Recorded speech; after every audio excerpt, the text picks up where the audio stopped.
বাবা তো নাই, কারে নিয়ে শোভা কর, কারে নিয়ে আমি শোভা।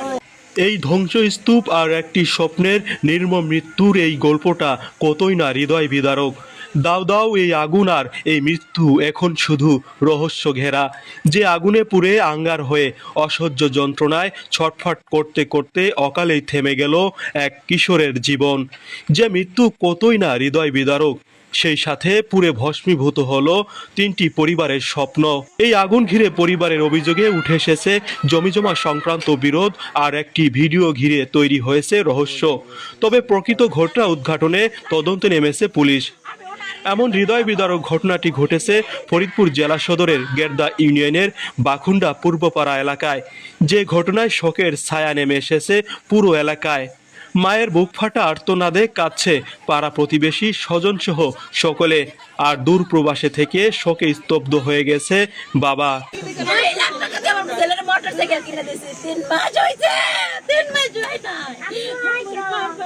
আমার বাবা আমার সব কিছুতে নিঃস্ব। আমার বাবা সব কিছু দেয়ানি। জানা যায় ওই এলাকায় দুবাই প্রবাসী রাফিক মিয়ার বাড়িতে রোববার দিবাগত রাতে আকস্মিক আগুনে মুহূর্তের মধ্যেই ভস্মীভূত হয়ে যায় 3টি বসতঘর। যে ঘরে আটকে পড়ে নির্মম মৃত্যু হয় তার ছোট ছেলে তামিম মিয়ার। ঘটনাক্রমে উঠে এসেছে রোববার 29শে মার্চ সকালে হামেদা বেগম তার 2 ছেলেকে নিয়ে পার্শ্ববর্তী ননদের ছেলের সুন্নতে খাতনা অনুষ্ঠানে যায়। সেখানে রাতে থেকে যান হামেদা বেগম ও তার বড় ছেলে হামিম। ছোট ছেলে তামিম রাতে নিজস্ব মোটরসাইকেলে বাড়ি ফিরে আসেন এবং ওই ঘরেই একাই অবস্থান করছিলেন। এরই মধ্যে রাত 11টার দিকে তাদের ঘরে হঠাৎ আগুন ছড়িয়ে পড়ে এবং মুহূর্তের মধ্যেই পাশাপাশি আরও 2টি ঘরে আগুন ছড়িয়ে পড়ে। এ সময় ঘরের ভেতরে আটকে পড়ে তামিম। বাঁচার জন্য বসতঘর লাগোয়া বাথরুমে গিয়ে আশ্রয় নিলেও শেষ রক্ষা হয়নি তার। পরে ফায়ার সার্ভিস খবর পেয়ে আগুন নিয়ন্ত্রণে আনার পর গুরুতর আহত অবস্থায় তামিমকে উদ্ধার করে ফরিদপুর মেডিকেল কলেজ হাসপাতালে প্রেরণ করলে কর্তব্যরত চিকিৎসক মৃত ঘোষণা করেন।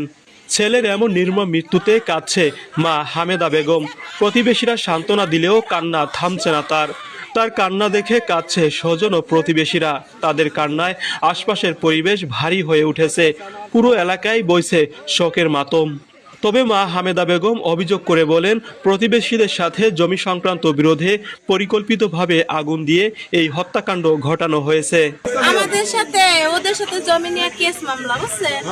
জমি আমার শ্বশুরের নামে, দলিল আমার শ্বশুরের নামে, সবকিছু আমার শ্বশুরের নামে, তাও ওরা আমার নামে জোর জোর করে কেস দিছে।